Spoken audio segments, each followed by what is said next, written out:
So, how was the trip? Wow, it's breathtaking. Welcome.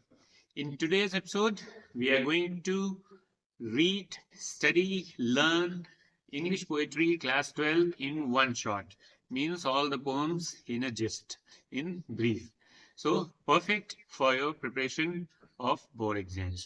So, let's begin with the first poem, Prescribed My Mother at 66 by Kamla Das. This poem describes about the process of ageing which everyone goes through. हर कोई बूढ़ा होता है, हर कोई as होता है, ठीक है. Everybody suffers from various kinds of problems. Now this poem, My Mother at 66, as the title itself, My Mother and 66, title में figure of speech है, alliteration, because वैसे तो ठीक है alliteration है, क्योंकि both the words My Mother M से शुरू हो रहे हैं और 66 S से शुरू हो रहे हैं.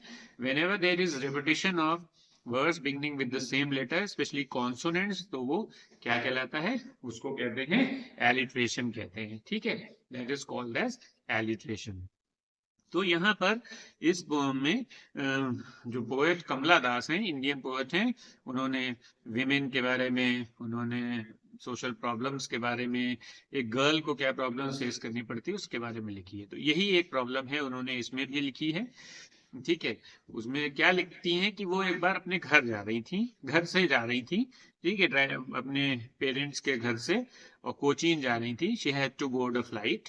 और जब वो जा रही थी तो वो उनकी माँ उनके साथ में थी.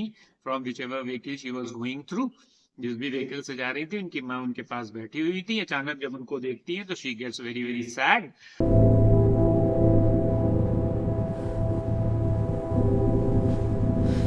वो दुखी हो जाती हैं. उनकी माँ ऐसे ऐसे बैठी हुई थी, मे बी औंधा गई हूँ, she might be dosing, dose कर रही होंगी. तो वो उनको देखकर बहुत ज्यादा क्या होती हैं, डिसअपॉइंट हो जाती हैं, ठीक है. क्यों डिसअपॉइंट हो जाती हैं? क्योंकि उनको लगता है मेरी माँ कितनी बूढ़ी हो गई हैं. उन्होंने सिमली यूज किया, face action like that of A corps. तो जैसे कॉर्प्स मीन्स डेड बॉडी, तो जैसे एक डेड बॉडी का कलर बहुत हल्का हो जाता है ना, आदमी के शरीर में या चेहरे पे जो तेज होता है वो मरने के बाद खत्म हो जाता है, तो वैसे ही उनका चेहरे का तेज खत्म हो गया था, डल हो गया था उनका चेहरा, ठीक है. हर face had become dull. And now she compares her, simile है इसमें, लाइक वर्ड यूज किया गया है तो सिमली है. और उन्होंने उसको डेड बॉडी से कंपेयर करती है, क्योंकि उनकी माँ बूढ़ी हो गई है, उनके चेहरे का तेज खत्म हो गया है, ठीक है. और उनको सडनली ये रियलाइजेशन होता है कि मेरी माँ बहुत बूढ़ी है, ठीक है. और she tried to put that thought में एलिट्रेशन है फिर से, क्योंकि टी लेटर रिपीट हुआ है. The words where there is repetition of the beginning letter, there is alliteration, especially in consonants. vowels होते हैं तो उनको assonance बोलते हैं, ठीक है. तो रिपीटिशन है तो वो उस बाहर देखने लगती हैं खिड़की से, और देखती हैं कि पेड़ दौड़ रहे हैं, पेड़ दौड़ रहे हैं. इसमें क्या है? इसमें पर्सोनिफिकेशन है, क्योंकि एक्चुअल में व्हीकल चल रहा होता है और सब कुछ लगता है दौड़ रहा है, पेड़, घर, एवरीथिंग, एवरीबडी इज रनिंग. तो उनको लगता है कि पेड़ दौड़ रहे हैं, ठीक है. तो इसमें क्या है? पर्सोनिफिकेशन है. में बच्चे खुशी खुशी बाहर खेल रहे हैं. क्यों देखती हैं वो इस बाहर? क्योंकि वो इस थॉट को हटाना चाहती हैं. कौन सा थॉट? थॉट ये कि जब मैं वापस आऊंगी तो क्या मेरी माँ मुझे वापस मिलेंगी जिंदा? Will I get my mother back alive? That's why she want to drive away that thought, ठीक है. वो उस थॉट को हटाना चाहती हैं, क्वेल करना चाहती हैं. तो बाहर देखती रहती हैं, फिर ऐसे ही बाहर देखते, सोचते, डिसअपॉइंटेड, सैड मूड में वो सिक्योरिटी चेक पे पहुंच जाती हैं. और फिर वो अपनी माँ को देखती हैं तो क्या कहा है? Wan pale as a late winter's moon. Again comparison, as word use किया गया है. विंटर के चंद्रमे को, जो कि मिस्टी कंडीशंस की वजह से, धुंध की वजह से हल्का होता है, उतना शाइन नहीं करता है, तो उससे कंपेयर किया है. By, as I told you earlier, she has become old. तो इसलिए उसको किससे कंपेयर करती है? लेट विंटर के मून से. उनको बार बार फिक्र हो रही है. She is talking about aging, that when parents get old and the children who love their parents worry about them. So since she is going out, so she is very much worried whether she would be able to meet her again when she comes back. ठीक है, और फिर से वो कहती है वही familiar एक, वही पुराना, हर बार जब मैं बाहर जाती थी तो मुझे यही डर लगता था कि मेरी माँ बूढ़ी हो रही हैं, अकेली रहती हैं, कौन देखभाल करेगा, क्या मैं वापस आऊंगी, when I come back will I be able to see my mother, will I be able to meet my mother again, that familiar ache means pain not age, ache, तो वही फिर से उनको दर्द महसूस होता है, वही दुख, दर्द का मतलब दुख होता है, ठीक है। My childhood fear. So since childhood she was fear of being separated. Childhood में ये नहीं सोचती थी कि बूढ़ी हो जाएंगी। चाइल्डहुड में माँ से अलग होना डरता था, क्योंकि बच्चा क्या होता है, माँ पे डिपेंडेंट होता है। A child is dependent on mother, so she was also extremely dependent on her. So she felt that pain. उनको ये दुख हमेशा से, या डर हमेशा से था माँ से बिछड़ने का, ठीक है। और इसीलिए वो माँ को ये नहीं रियलाइज होने देना चाहती थी। She didn't want mother to feel that I was very much disturbed, otherwise she would also be disturbed, कि वो माँ को ये फील नहीं होने देना चाहती थी कि मैं बहुत दुखी हूं उनसे दूर होकर, हर बार दुखी रहती थी, ये वो नहीं उनको फील करती, इसलिए स्माइल करते हुए कहती है सी यू सून अम्मा, ठीक है। तो ये स्माइल करते हुए ये वो बात कहती हैं, all I did was smile and smile and smile, ठीक है। तो वो स्माइल करते हुए ये बात कहती हैं, बाय बाय बाय माँ, ताकि माँ ये नोटिस ना कर पाए कि बच्चा कितना दुखी है, how much the poetess is sad after getting separated from her mother once again, because she fears, क्योंकि उनको फियर है कि जब मैं वापस आऊंगी तो क्या मुझे माँ फिर से मिलेंगी या नहीं, ठीक है। तो ये जो पार्टिंग वर्ड्स हैं ये सिग्निफाई करते हैं उनका deep sense of pain and her love towards her mother, so that the mother may not realize actual sadness of her. So this was the first poem which discusses about the process of aging, ठीक है। और इसकी theme यही है, ageing and love which the parents feel, which the children feel towards their parents, and they always live under fear of separation. Correct. Now, so this was all. You can see a few questions and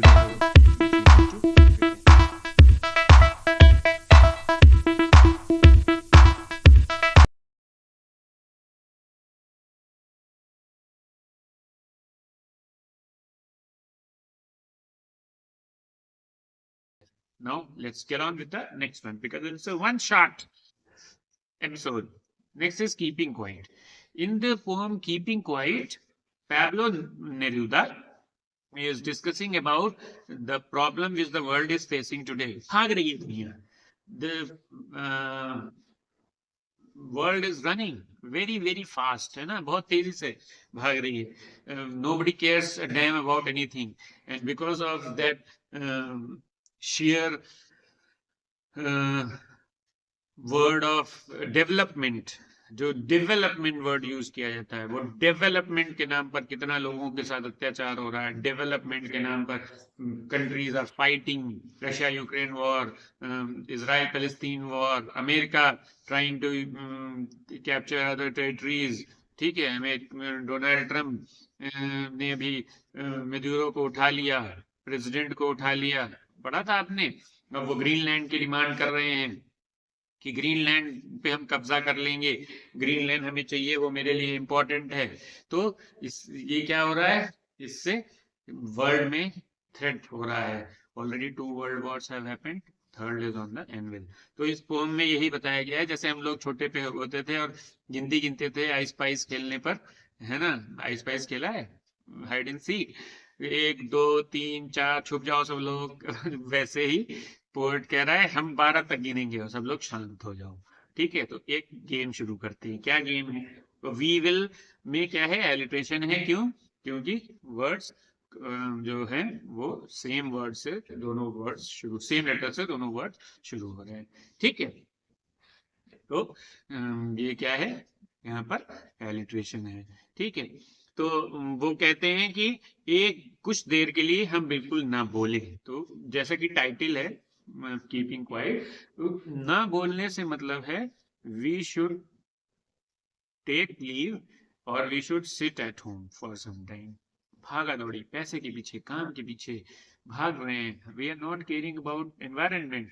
environment के लिए हम कुछ नहीं कर रहे हैं, कोई पेड़ पौधे नहीं लगाते हैं, कूड़ा फैलाते रहते हैं, पोल्यूशन फैलाते रहते हैं, पॉलिथीन जला देते हैं। So when one day we will sit at home, जब हम घर पे रहेंगे तो हम ये जो नुकसानदायक काम है एनवायरनमेंट को, लोगों को, ये नहीं करेंगे, है ना। We will not be doing these things. So कह रहा है let's not speak in any language, और हम कुछ सेकंड के लिए रुक जाते हैं और अपने आर्म्स नहीं मूव करते हैं। जैसे कोविड टाइम में हुआ था, in the covid time the Aravalli hills Punjab से दिखने लगी थी, अरावली हिल्स दिल्ली से दिखने लगी थी। So means the pollution was removed. Covid में काफी महीनों तक, 6 मंथ्स तक लॉकडाउन रहा, कोई एक्टिविटीज बहुत कम हुई, no vehicles were moving, no industries were running. So उससे क्या हुआ कि पोल्यूशन लेवल्स खत्म हो गए। तो pollution of industries, vehicles, human consumption, heaters, geysers, refrigerators, ACs सब चल रहे हैं और पोल्यूशन बढ़ता जा रहा है। ठीक है, Delhi gets choked every year in winter season due to pollution. लोग वहाँ ब्रीदिंग प्रॉब्लम से सफर करते हैं, बच्चे सफर करते हैं।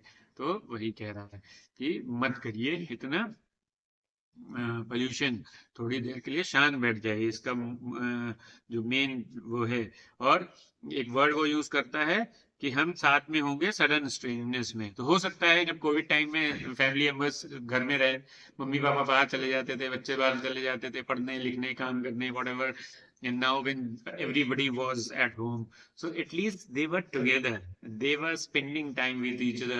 Sometimes parents don't know what children want, what are the hobbies, what are the likes. Similarly, the children also are not able to understand their parents because there is a communication gap. So there is sudden strangeness. Again, there is alliteration because of the words beginning with the same letter S. So उनमें जो communication gap था वो फिर से हो जाएगा। Again, there will be that same communication gap, है ना। तो अचानक से सब बंद हो गए, साथ हो सामने हो गए। तो कह रहे हैं इसके लिए हमको करना पड़ेगा, we will have to be, so that we can understand each other well. So, how was the trip? It was great. The kids loved the fort. Yeah, the guy told such cool And the stories. monkeys were so funny. When we will sit together, we will think, introspect. The poet wants us to introspect, think about our actions, whatever actions we are doing, whatever things we are doing, are we doing it in the correct way or not? क्या हम सही कर रहे हैं या नहीं कर रहे हैं? ठीक है। और इसी तरीके से वो फिशरमैन की बात करता है कि वो या नमक बनाने वाला है या कोयले की खान में काम करने वाला है, ये सब जस्ट एग्जाम्पल्स हैं। ठीक है, तो जो लोग बहुत ही डेंजरस जगहों पर काम करते हैं, जब उनको ब्रेक मिल जाएगा तो उनके भी तो लाइफ सुधर जाएगी, उनकी हेल्थ पे भी तो फर्क पड़ेगा। वो भी तो मान लो कोई किसी को बीमारी है, there is the one those workers, miners who are working in coal mines, they are very very ill, और उनको दिखाने जाना है, बट पैसे बेचारे एक दिन में बहुत मुश्किल से कमा पाते हैं, सो they don't go, they become more इल। तो इस सिचुएशन से बाहर आने के लिए क्या है, थोड़ी देर रुकने की जरूरत है। We have to stop for some time. ठीक है, और फिर कहता है जो लोग ग्रीन वॉर्स प्रिपेयर करते हैं, the word green war is metaphorical, the wars are not green. Means जैसे ट्रम्प ने वॉर किया, ठीक है, तो ट्रम्प ने वॉर किया, या इजराइल ने फिलिस्तीन के लिए वॉर की, के ऊपर वॉर छेड़ा, रशिया ने यूक्रेन, तो ये ग्रीन वॉर्स हैं। Green wars refers to the wars which are meant for establishing peace, but actually they are causing destruction. जो शांति के लिए वॉर, जैसे ट्रम्प कह रहे हैं हम ग्रीनलैंड पे कब्जा कर लेंगे और शांति बैठाएंगे, हम जहां कहीं भी कंफ्लिक्ट हो रही है, जैसे इराक के ऊपर कब्जा किया कि हम वहां पर केमिकल मिसाइल्स इराक बना रहा है, केमिकल वेपन्स बना रहा है, कुछ नहीं निकला, nothing was found. America and Russia both try to capture, bring peace in Afghanistan, कि अफगानिस्तान में टेररिस्ट रहते हैं, भाग गए छोड़कर अफगानिस्तान को। क्यों? क्योंकि वो उनका मेन पर्पस था कब्जा करना, उनका मेन पर्पस था वहां की मिनरल या रिसोर्सेस को लेना, and they thought that by doing that they would get the resources. So these are they, इसके लिए वो क्या यूज करते हैं, ग्रीन वॉर यूज करते हैं, जो but the wars are never green. और ऑक्सीमोरन भी है, एक तरफ ग्रीन है एक तरफ वॉर है, कि वॉर कभी भी ग्रीन हो सकते हैं। तो गोला दगेगा, मिसाइल चलेंगी, टैंक दागा जाएगा, लोग मारे जाएंगे, तो क्या उससे कभी पीस हो सकती है? there will be destruction to human, to property, to environment, है ना। तो कह रहा है कि इस तरीके के लोग जो हैं, जो सब जगह पीस के नाम पर कर रहे हैं, तो इससे बेहतर है, it is better than this, that we should sit together and talk, बातों से सोल्यूशन निकालिए rather than going for wars. ठीक है। और कह रहा है, ये नहीं कह रहा हूं कि inactivity, what I wish should not be confuse with total inactivity. ये कह रहा है, ये नहीं कह रहा हूं कि बस हाथ पे हाथ डाले बैठे रहिए, घर पे बैठे रहिए, अब क्या करें, अब क्या करें, क्या कर सकते हैं। Think of, find out a better way. When you will sit, you will be able to find out a better way. जब घर के सब लोग एक साथ होंगे, घर में कोई प्रॉब्लम चल रही है, सब लोग बाहर हैं, everybody is living alone, father is living separately, mother is working at a different place, children also are working at different places, they are out of station, but suddenly when they sit together, they understand each other, they understand each other's problems, they make adjustments with each other, and that is what life is, and it unites the family as well. Similarly, world is also a big family, where when we sit together and think about a certain problem, then we get solutions instead of fighting. That's what he means, that the main basic idea is to think, to sit, to discuss, not to fight. ठीक है। और कह रहा है, don't be selfish, or don't always think about yourself. The countries, the big countries, the way they think only about themselves, Russia, China, they are only thinking about themselves, irrespective of how many people are dying, how much destruction they are causing to the environment, but they are only thinking about their development, their importance, their benefit, which should not be done. ठीक है। So if he says that if we will do these kinds of things, this is the main idea, then only we can make her life sublime, then only we can protect our planet, and otherwise, if we will not do, then the way people are dying, Iran, 5,000 people were killed because they were showing dissent everywhere, every time, many times. In India also, religious conflicts are happening in the name of religion, many people are being killed. In Bangladesh, such kind of scenario, Bangladesh में भी ये चल रहा है, धर्म के नाम पर लोग मारे जा रहे हैं। तो ये सारे कॉन्फ्लिक्ट्स क्या कर रहे हैं, ये सारे कॉन्फ्लिक्ट से कोई फायदा हो रहा है? कोई फायदा नहीं हो रहा। फायदा शांति से रहने में है, फायदा नफरत फैलाने में, गुस्सा करने में नहीं है। क्या हम लोग एक पौधा लगाकर उसको बड़े होने तक देखभाल नहीं कर सकते? Just one in our whole life time, only one is needed. If we can do that, अगर हम ये कर सकते हैं, तभी हम इस प्लैनेट को सेव कर सकते हैं। क्योंकि जब तक हम प्लैनेट के बारे में नहीं सोचेंगे, जब तक हम ये नहीं सोचेंगे कि how to protect the lives of others, or how to be helpful for others also, not just for ourselves. सिर्फ हमारी जिंदगी important नहीं है, everybody's life is important. So unless and until we will understand this, we will never be able to bring peace, happiness everywhere, and people will keep fighting. And that's what he means by keeping quiet, to introspect. That was the main theme of the poem, this. So in the end, he once again says that now I will count up to 12, which is the refrain. Refrain का मतलब जो thought repeat किया जाता है, and you keep quiet and I will go. और तुम लोग चुप जाओ, मैं जा रहा हूँ। ठीक है। तो उनका बेसिक आइडिया यही था। His basic idea was that everybody should keep quiet and everybody should introspect, so that by thinking, by discussions, only if there is a problem in family, what is the solution? Fighting? मार दो एक दूसरे को, अलग हो जाओ, ये solution है? No. Sit together, think of it peacefully, and make adjustments in some way or the other. That is the solution. एक दूसरे से adjust करो, तब कुछ solution निकलेगा ना किसी चीज का। लड़ने झगड़ने से तो नहीं होगा। So that is keeping quiet. Okay? Hope you understood. Followed by a few questions which are very important, right?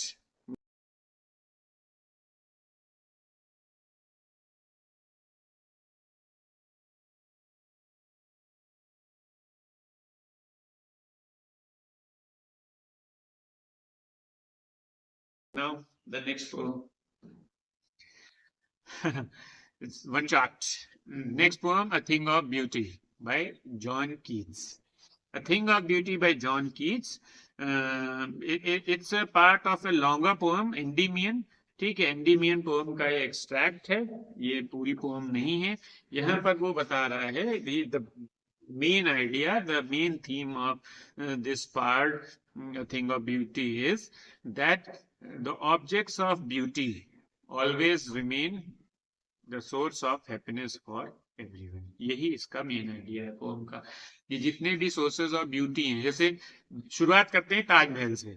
You would have definitely heard the name of the Taj Mahal. सो ताजमहल क्या है, कोई भी जाता है खुश हो जाता है, जब वहां पहुंचता हूँ, wow what a building it is, everybody is mesmerized by the beauty of the Taj Mahal. सो वो हर किसी के लिए सोर्स ऑफ ब्यूटी है, और वो कुछ परेशान होगा आदमी तो भी उसके वहां पर पहुंचकर उसका ऑरा, उसकी ब्यूटीफुलनेस देखकर उसके मन में कुछ देर के लिए तो खुशी होगी। ठीक है, so this is the main idea of, और उसी के एग्जाम्पल्स उसने दिए हैं। ओपनिंग लाइन है कि इसकी एंडीमियन ग्रीक लेजेंड है, जहां पर एक एंडीमियन क्या थी, ब्यूटीफुल यंग शेफर्ड था, और माउंट लैटमोस पर रहता था। और उसको एक बार सपना आया कि सिंथिया मून गॉडेस हैं, ठीक है, मून गॉडेस का आया, और उसने सोचा कि वो मून गॉडेस को मना सकता है। ठीक है, and he fail in love with, तो उसी में ये कविता लिखी गई है। A thing of beauty is a joy forever. Its loveliness increases. It will never pass into the thingness. So opening lines very very important है कि ये जो कोई भी सोर्स ऑफ ब्यूटी है, गुलाब का फूल या कोई भी फूल जो आपको पसंद हो, वो क्या है, सो परमानेंट सोर्स ऑफ ब्यूटी है। वो आपको कभी डिसअपॉइंट नहीं करेगा, हमेशा आपको खुश रखेगा, हमेशा आपको अच्छा महसूस कराएगा। That source of beauty, you will always feel very very happy and dilated by seeing it. ठीक है, so now he has described about different kinds of examples.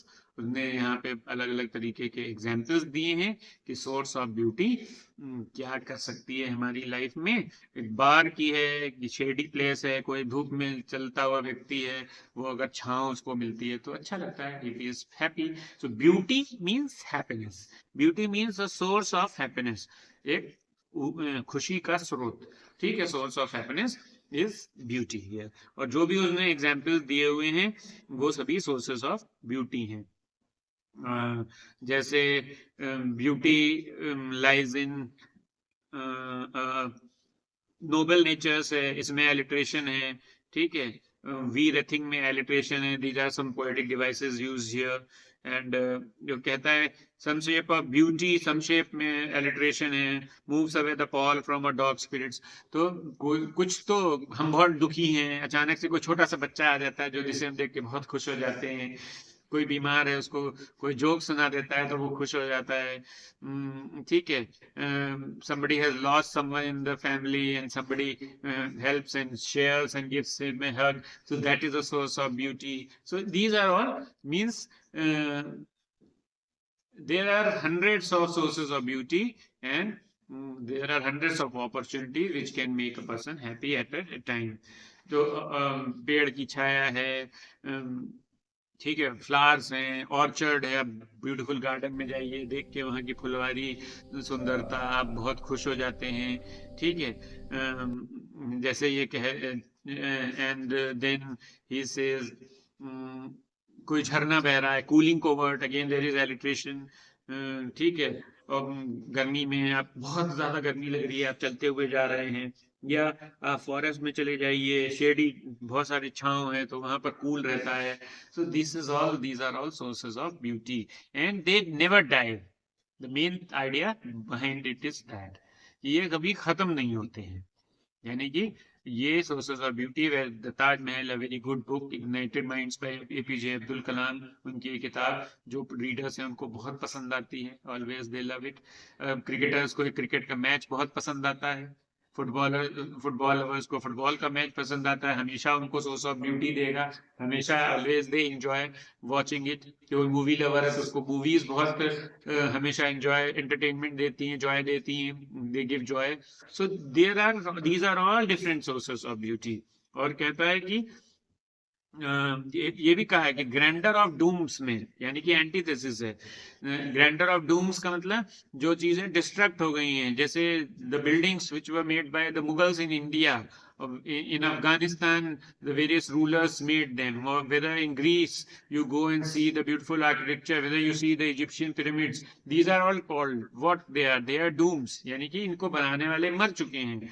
लेकिन ये इमारतें आज भी world wide, city of Troy है, Egyptian pyramids हैं, Colosseum of Rome है, ईफिल टावर है, और हमारे यहाँ है, whether it's the fort of Jhansi, whether it is the Taj Mahal, whether it is the Red Fort of Delhi, Chittorgarh fort, ये सारे क्या हैं, इनके एम्प्रेस तो नहीं है आज, ठीक है, they have died but they are sources of beauty. लोग जाते हैं, घूमने जाते हैं, एंजॉय करते हैं, in they get awed by that, wow what a nice architecture, how great were the rulers of a country or rulers of the world. People get surprised by seeing the grandeur means उनका जो large aura है, उनकी जो magnificence है, उसको देखकर बहुत खुश हो जाते हैं. अभी इजिप्शियन पिरामिड्स में जाइए, उनकी तो वो भी बन गई है, डॉक्यूमेंट्रीज भी बन गई है, you can see on national geographic and discovery. तो ये क्या देते हैं, they give you happiness, you enjoy them, ठीक है. तो इनको लिखने वाले नहीं है. चंद्रशेखर आजाद के बारे में हम हमेशा खुश होते हैं, उनकी ब्रेवरी के बारे में. Mighty dead, they were powerful people, they are no more now. APJ Abdul Kalam है, या हमारे सुभाष चंद्र बोस थे, चाचा नेहरू हमारे थे, हमारे Gandhi, the father of nation, जिनको पूरा वर्ल्ड मानता है, पूरे विश्व भर में उनको रेवर किया जाता है. He is respected man all over the world, known for his non violence fight against the Britishers. So they were mighty, powerful people, and they are no more. But we get something from them. We get source of happiness. We get source of knowledge, learning from these people. This is the beauty. That's why he says the thing of beauty is a joy forever.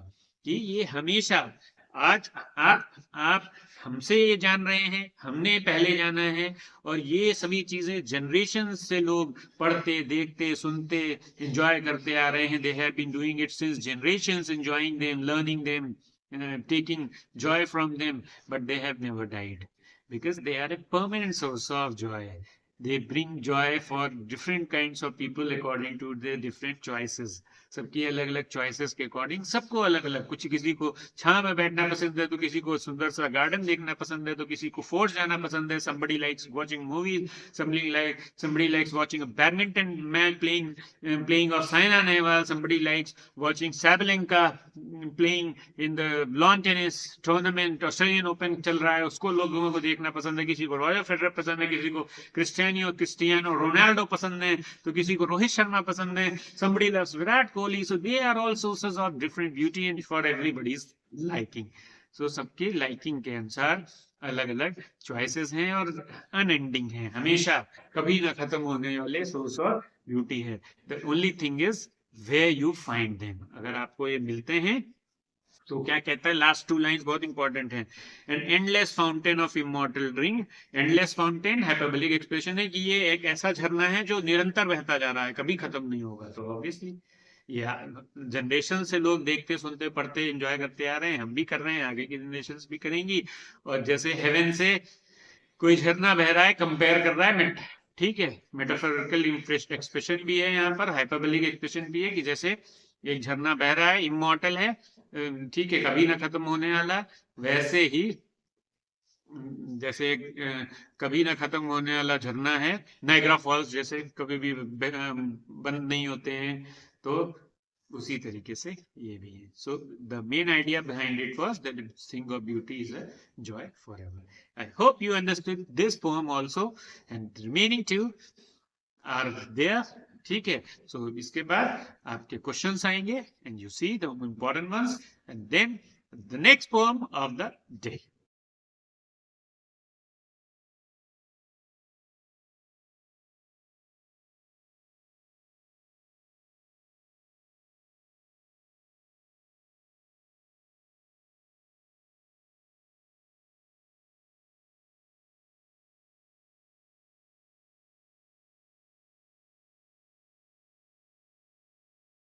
Now the fourth poem, A Roadside Stand by Robert Frost. Have you read the poem of Robert Frost? The Road Not Taken. The Road Not Taken was a fabulous poem where the poet describes about the two different choices which everybody has to make in life, to choose the right one or the wrong one. है ना? So basically he talks about the philosophy of life in his poems, or basically he talks about the good or the bad aspects of the society, the social flaws जो society में कुरीतियाँ होती हैं, problems होती हैं, उनके बारे में लिखते हैं. So road side stand is also is one such poem which is describing about all the roadside stalls which you see. ठीक है, आप रोड साइड स्टॉल्स देखते हैं, आलू है, बैंगन है, तो ठीक है, इसके स्टॉल देखते हैं, सब्जियों के स्टॉल्स देखते हैं. You see the stalls of mouth watering dishes, burger, momos, everybody likes nowadays, है ना? So, have you ever thought why these people put up these roadside stalls? ये लोग क्यों रोड साइड स्टॉल्स लगाते हैं, क्यों अपने स्टॉल्स को सेटअप करते हैं सड़कों के किनारे? Yes, you're right. Because these are poor and they want to earn some money. They are not good enough to set up a permanent business. So this poem, A Roadside Stand, talks about such vendors who are not able to have good, proper, formal business houses और other job opportunities, और इनको सरकार जो है वो हमेशा क्या करती है, निग्लेक्ट करती है ना? सरकारें हमेशा निग्लेक्ट करती है. तो ये क्या करते हैं, ऐसे रोड साइड स्टॉल्स आजकल आप शहरों में मशरूम होते हुए दिखेंगे. You can find them mushrooming in the cities. Mushrooming means increasing too much every here and there. Wherever you move in the cities, you will find such roadside stalls. Why? Because the people are jobless. The governments are not providing them job. Government job opportunities नहीं दे रही है. ठीक है, तो उसको हमें यही describe किया गया है. तो पोएट शुरुआत में बोलता है कि जब हम देखते हैं, निकलते हैं कहीं भी, तो सड़क के किनारे कई सारे रोड साइड स्टैंड्स दिखने लगते हैं. ठीक है, ये लोग भीख नहीं मांग रहे हैं. They are not begging, he said. Roadside stand that too pathetically played. As I told you, when the word begin with the same letter, the consonant sounds, there is alliteration. So यहाँ भी alliteration है pathetically played में. ठीक है, और ये भीख नहीं मांग रहे हैं, लेकिन कुछ ऐसा पैसा मांगते हैं जिससे उनकी गाड़ी भी अच्छी सी चल सके और जिससे उनकी लाइफ रुइन ना हो. जैसे एक कॉन्ट्रास्टिंग सिचुएशन डिस्क्राइब की है पोएट नजीब जंग ने. कौन से चैप्टर में? लॉस्ट स्प्रिंग में. लॉस्ट स्प्रिंग में क्या डिस्क्राइब किया है राइटर ने, कि लोग दिल्ली की आउटस्कर्ट्स पे रहते हैं. Seemapur is a colony on the outskirts of Delhi. Delhi is known for development. Delhi is known for modernity. Delhi is known for prosperity. But unfortunately, those living around Delhi, जो दिल्ली के किनारे पर रहते हैं, आउटस्कर्ट्स पे रह रहे हैं, वो बिल्कुल ऑपोजिट हैं. भीख मांगने वाले हैं, कूड़ा बीनने वाले हैं, ठीक है, और जॉब्स करते हैं. तो वो क्या करते हैं, किसी तरीके से अपनी लाइफ को सस्टेन करने की कोशिश करते हैं. Similarly here, these people who are waiting for the people from the cities to come and buy something from them. वो कहता है, the flower of the cities from sinking and withering fame. जो वो लोग पैसे देते हैं, उनसे इन लोगों की गाड़ियां चलती हैं. ठीक है, कुछ लोग जो बहुत ज्यादा वो आर प्रूड इनफ, जो घमंडी होते हैं, सेल्फिश होते हैं, इगोइस्टिक होते हैं, वो क्या करते हैं, वो रोड साइड स्टैंड वालों को नजरअंदाज कर देते हैं, उल्टा सीधा बात करते हैं. You can see government also ignoring. Government कोई प्रोजेक्ट आया रोड वाइडनिंग का, तो सब दुकानें उखाड़ दी गई. Like nowadays plenty of projects are going on in India where just for the sake of development of certain projects like temples etc. क्या हो रहा है कि छोटे मोटे लोगों की, व्यापारियों की, जो कई सौ सालों से जिनकी पीढ़ियां वहां पर काम कर रही हैं, whether it is in Benares, whether it is Varanasi, उखाड़ फेंके जा रहे हैं without taking care of that their lives would be at stake, without taking care of कि उनकी जिंदगियां बर्बाद हो जाएंगी, है ना। ऐसे बहुत सारे प्रोजेक्ट चल रहे हैं एट द करेंट टाइम। तो ये लोग क्या कंप्लेंट करते हैं, ये सब कुकुर पत्ते की तरीके से आ जाते हैं, शहर की उसको खूबसूरती को खराब करते हैं, शहर भद्दा लगता है, बेकार होते हैं, इनको गाली देते हैं, मारते हैं, पीटते हैं, ठीक है। बट ये ही लोग बहुत इंपॉर्टेंट जरूरतें प्रोवाइड करते हैं। फल वाले आपको मोस्टली वेंडर्स दिखेंगे, छोटे छोटे लोग होते हैं, सब्जी वाले दिखेंगे। कौन सूट पहनकर सब्जी बेचेगा नाना पाटेकर की तरीके से वेलकम में?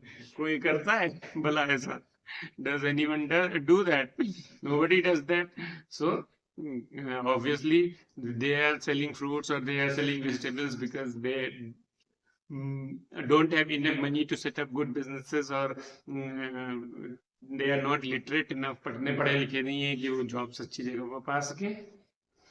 एंड तो उन्होंने एग्जाम्पल दिए कि ये लोग बेरीज बेचते हैं, स्क्वैश बेचते हैं, ठीक है।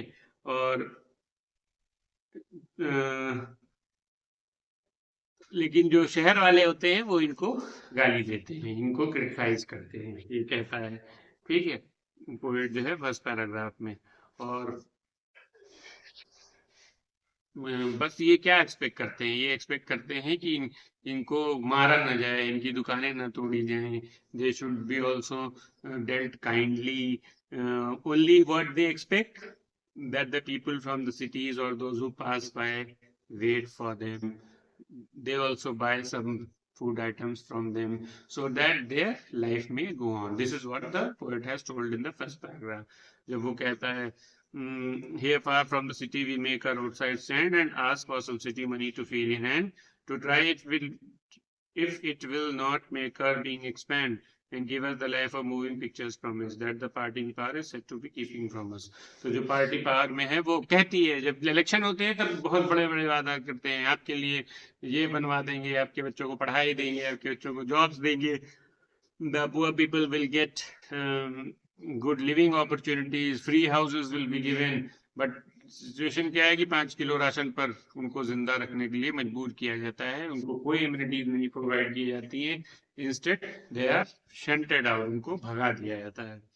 फिर सेकेंड पैराग्राफ में कहता है कि इन लोग और जो शहर वाले हैं, द ट्रेविस्टी ऑफ द सिचुएशन, या आप विरोधाभास यहाँ पर देखिए, एंटीथेटिकल सिचुएशन, कि यही लोग चाहिए भी शहर वालों को, उनके यहाँ एज अ कुक काम करने के लिए, एज अ मेड काम करने के लिए, as washer women, as washer man, these people for cleaning purposes, for construction of buildings.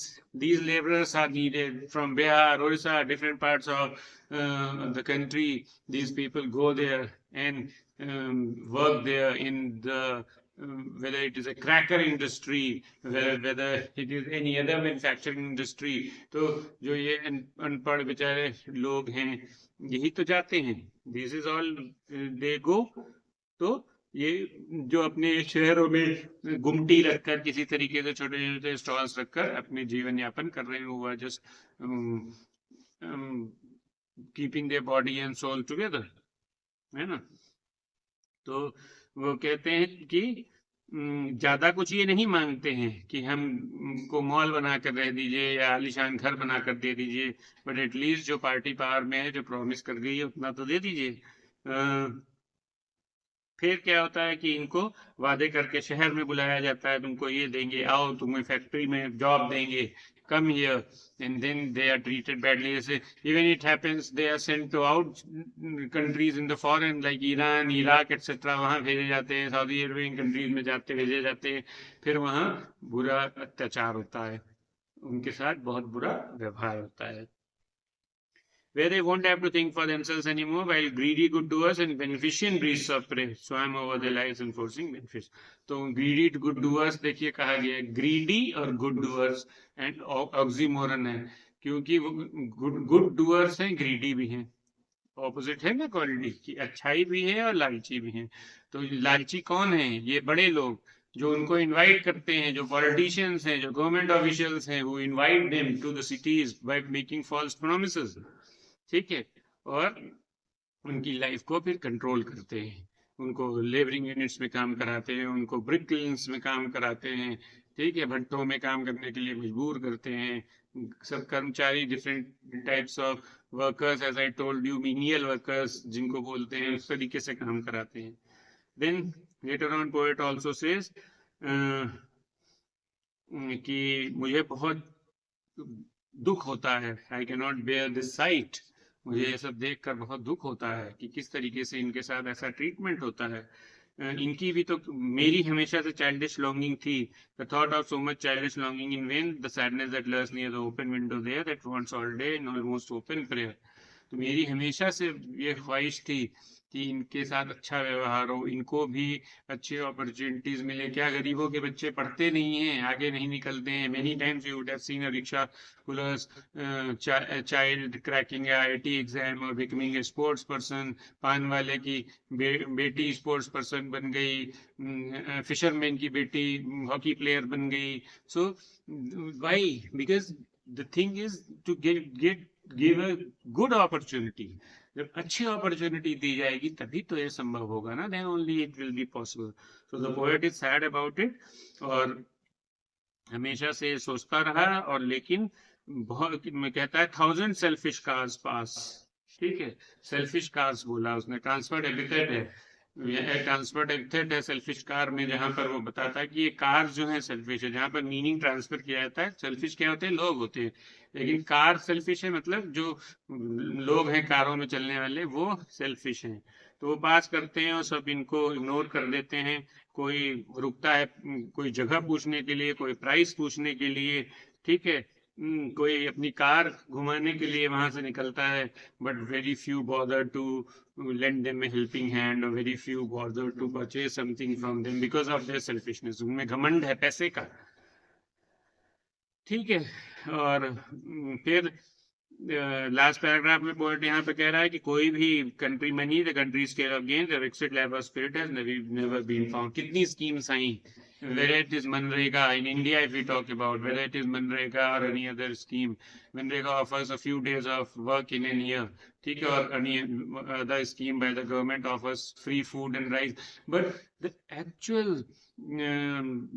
development or the actual need which is there, that is education and health, and then finally the job opportunities, जो कि सबसे ज्यादा जरूरी है, वो सरकारों ने नहीं किया, ठीक है. उनको मदद तो की, लेकिन मदद इस तरह से की कि वो उसी सिचुएशन में रहें, वो इम्प्रूव ना करें, ताकि उनका इलेक्शन टाइम पर उनको भड़का कर, उनको भेड़ों की तरीके से ट्रीट करके उनसे वोट लिए जा सके, और धर्म के नाम पर भड़का कर उनसे वोट लिए जा सके, और एनी अदर वे उनको बेवकूफ बनाकर, and they can remain in power, they can rule and let these people stay as it is.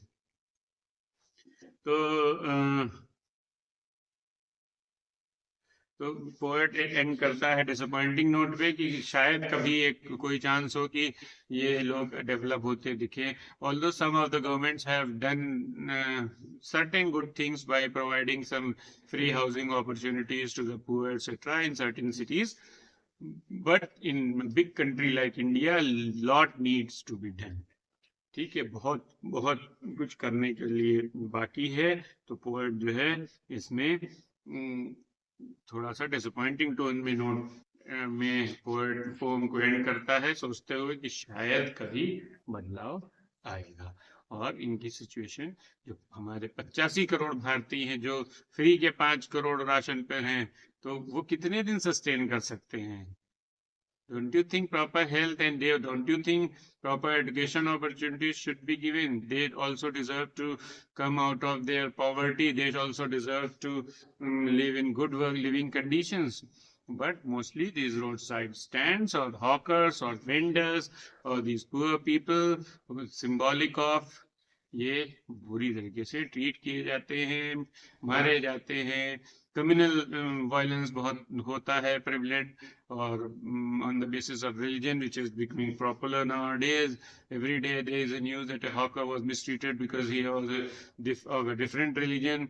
So these kind of things pain the poet. Okay, hope you got a better idea of a assessment and following up with some certain questions. And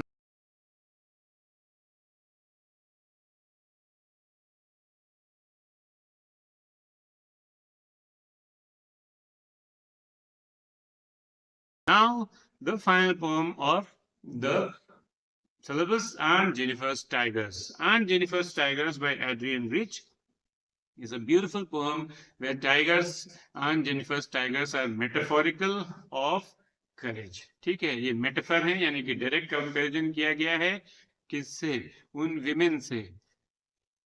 ठीक है, ऑन्ट Jennifer tiger में metaphor है, इनका comparison किया गया है उन married women से जो कि घर में बुरी तरीके से ट्रीट की जाती हैं। ठीक है, the poet opens the poem by saying aunt jennifer's tigers prance across a screen, they are bright topaz denizens of a world of green. ठीक है, तो जैसे टाइगर क्या होता है, किसी भी जंगल में घूमता है, फिरता है, फ्री है, निडर है, is very courageous, bold, attacking, fast, the king of the jungle.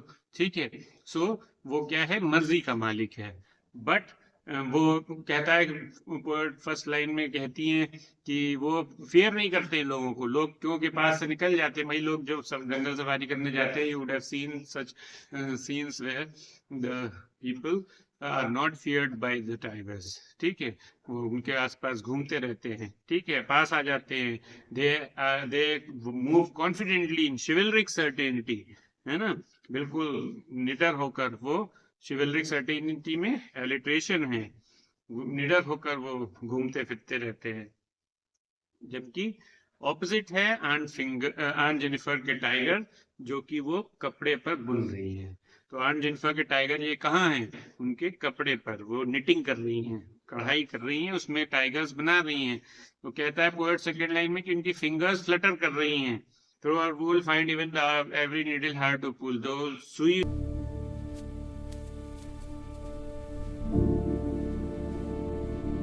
की कामते हुए चल रही है। क्यों?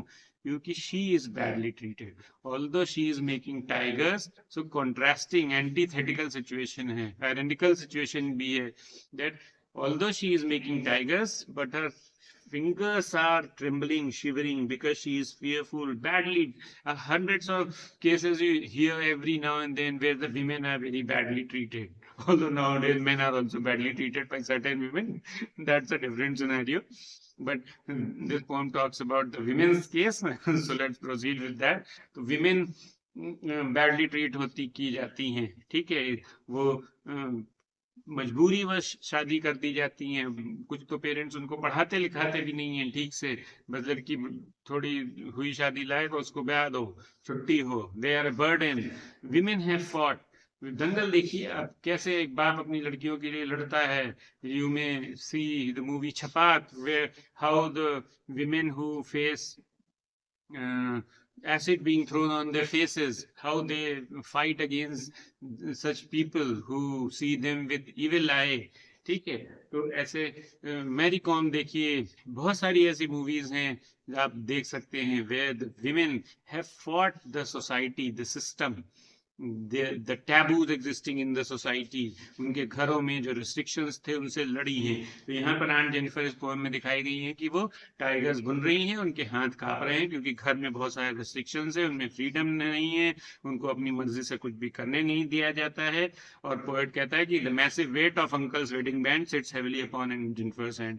तो weight of uncle's wedding band का मतलब है कि शादी से रिलेटेड, शादी के बाद जो घर में restrictions होते हैं, उस वेट की बात कर रहा है। तुम्हें यहाँ नहीं जाना, तुम्हें इससे बात नहीं करनी, तुम्हें घूमने जाना है तो अपने हस्बैंड से परमिशन लेनी है, then you can't wear the clothes you like, you can't eat the way you like.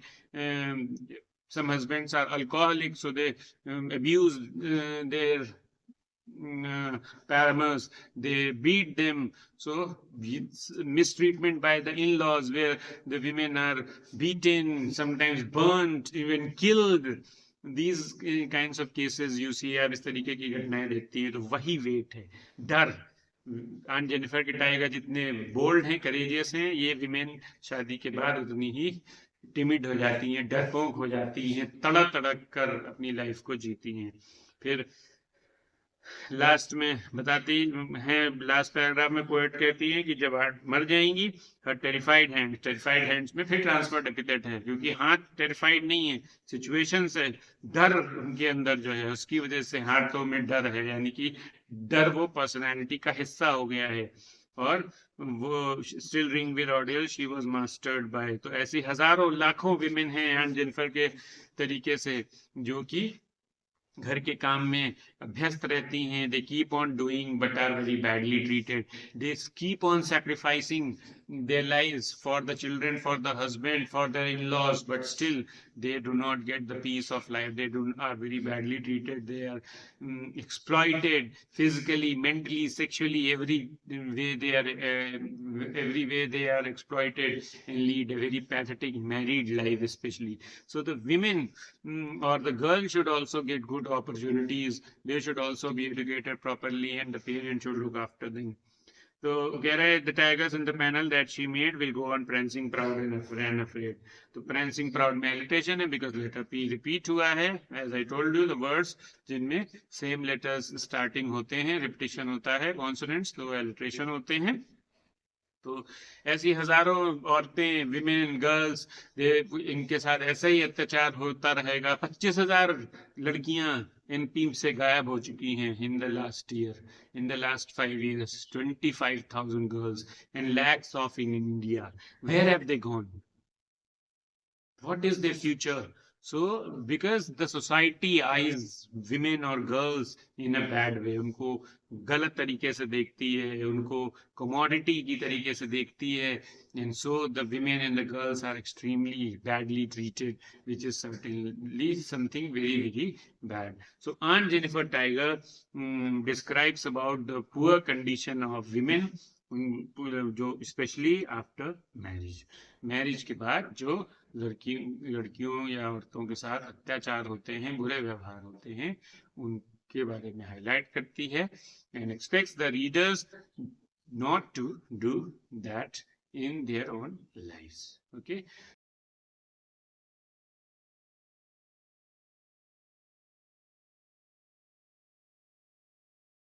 so this is how these were the 5 poems, the one shot assistance for you, one shot help for you for preparing your class 12 syllabus. So इसको अच्छे से आपने fully पढ़ लिया होगा. Hope you enjoyed. Get ready for the board exams. All the best for your future. Bye.